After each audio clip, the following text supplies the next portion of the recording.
Winter Healing Circle, and we are on to week 8, February 17th.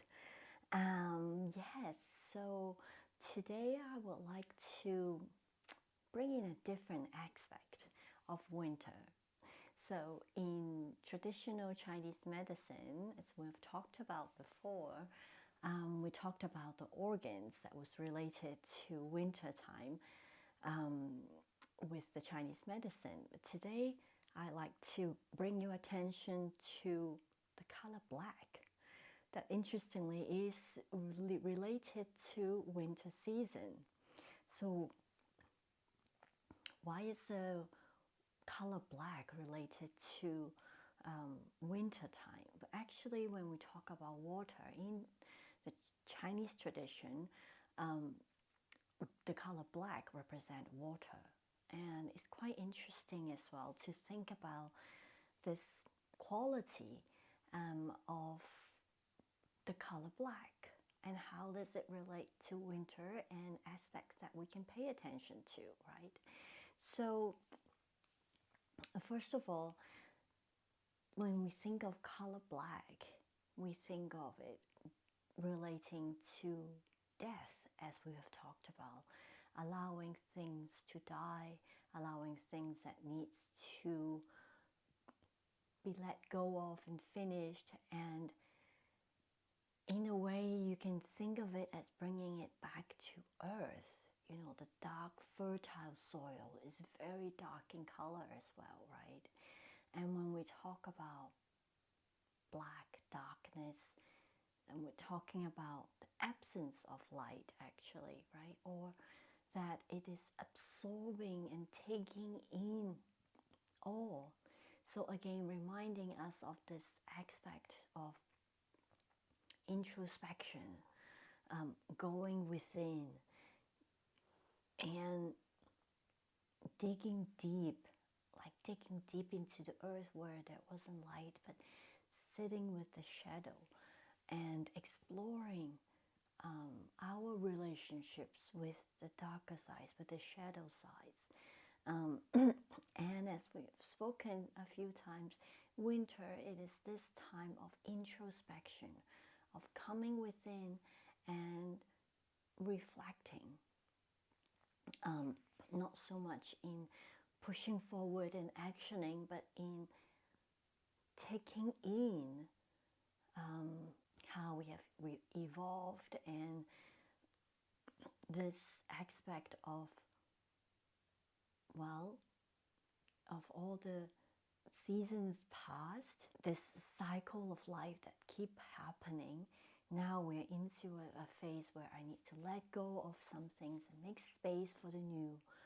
And then how do I look forward in moving forward? What do I carry with me moving forwards, right?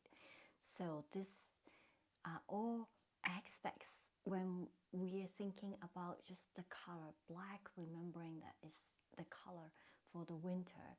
And also we talked about foods as well, or the organs needs the nourishing, and actually the foods that are we talked about black sesame, black beans. So a kind of the dark color foods is actually what we are focusing on in this season as well. And for me personally, I also feel that the color does talk about that mystery of the void. That void which is the beginning of lives. And interestingly how, you know, if we think of space, even though when we look up to the sky, we see a lot of stars, we see that's where light is coming from. At the same time, it is where there's a lot of darkness, right? And there's just infinite space that in my mind, when I try to visualize or meditate of this infinity space, it's all black, it's all darkness to me. And it's worth reflecting how we take in this mystery of the void, of this space, and to understand as well this concept, this metaphor of, or how when we let something die, when there's an ending, there's always a new beginning. So this perfect metaphor for us to remember the cycle of life continuously, and that we need to at time let things go, such as old habits, old patterns of thinkings that are not serving us, ways of beings, or just emotions and mental thinkings that are attached to the past, that we can just clear the space and let go and release them and create space for something new to arrive and make new beginnings. That where life begins is come from this void, this darkness, and out of that infinite space, there's also infinite possibilities, potentials that it holds always. So, and remembering that we talked about the emotions of fear relating to the kidney, it's interesting that we do associate fear with darkness, with black, right? We associate it more on like the evil side, that is because there's no light in it. But actually, if we could transform,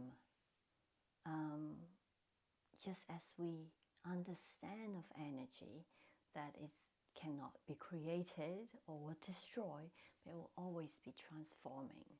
That we transform the energy, this dark energy of fear, and bring it back. And it's just like winter solstice, the shortest day of the year when we started this winter cycle. Well, actually, it's from that point on that light starts to grow. The day starts to get longer, actually. So it actually, winter is the time when light starts to increase more and more. So I myself find it really useful to understand things as spectrums instead of a flip side of a coin. I think everything like colors, like energies, emotions, everything is actually more about a spectrum of them, and we are always kind of sliding from one end to the other. But we are, even if you have white here and black here, there's a lot more gray in between than that pure white at the very end point. So remembering that we, even within, just like the sign of Tai Chi, right? The white is in the black is in the white, and everything else is the same. There's no such simple dualistic existence of this or that. We always exist actually as a spectrum of even within the grand darkness, black infinity space. That's where there's a lot of light, actually. That's where our sun, our stars are hold. So that's where the light is actually coming from. Here, when we look up, okay, in the day is all bright and blue, but actually beyond that actually is total blackness as well. But then there's also light. So, just I'm learning so much to let go of this way of thinking that, well, if something is this, then I'm not that. Well, no, I can always be this and that. And maybe I have a bit of this fear in me, but at the same time, I'm not going to be held by it, and I'll move forward with courage. It's not, they don't cancel each other out. We can exist in so many spectrum. And I think that our ego mind tends to like to make things very simple and say, well, if you do this, it means you like me. If you don't do that, it means that you don't like me. You know, it's a very childish and simplistic way of thinking. It's like a computer way of 0 and 1, but even now, artificial intelligence is more understanding that it's not just this or that.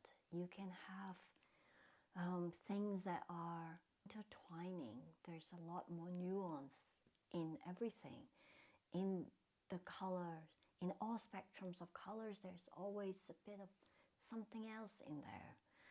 So be open to it and understand that even as we let things go, there will always be new beginnings as well. And as we start, we know that we're moving towards some ending. So there's no fear in moving forward or change or transformations, just that understand that we're always constantly evolving. So today's exercise, today's kriyas, is actually called a kriya for openness. And this is intended to bring you that awareness of, when we are going through change and we're looking at within for introspection, we are looking for openness. It doesn't mean that I'm just closing myself off. In fact, it's really much about being open to new things, being open to criticism, being open to failures, and not let fear hold you back in moving and evolving to that new versions of you. So, and let's begin this practice